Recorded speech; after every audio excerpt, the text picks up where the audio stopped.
অনেক দিন পর বাড়ির সেজো মেয়ে বাড়িতে এসছে, কিছু তো একটা ভালো হবেই। আর এসছে তো এসছে, অনেক কিছু নিয়ে এসছে। এখানে নিয়ে এসছে র্যাপিং রোল অনেকগুলো, এর ভেতরে চিকেনের স্টাফিং দেওয়া, আর ভীষণই ভালো খেতে এটা। তো আমি এর আগে খাইনি, কিন্তু আজকে খেলাম।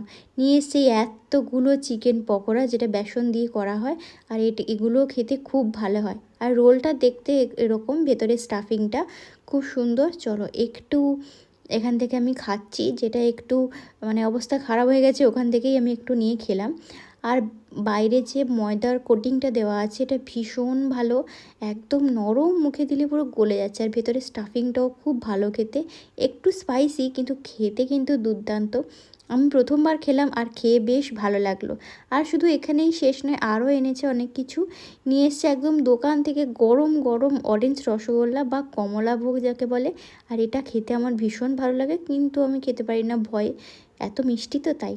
আর দিদির শাশুড়ি তো এটা পাঠাবে, কোনো না কোনো পিঠে বানিয়ে পাঠাবেই। আজকে পাঠিয়েছে এই পোড়া পিঠে, ভীষণ ভালো বানায় মাসি।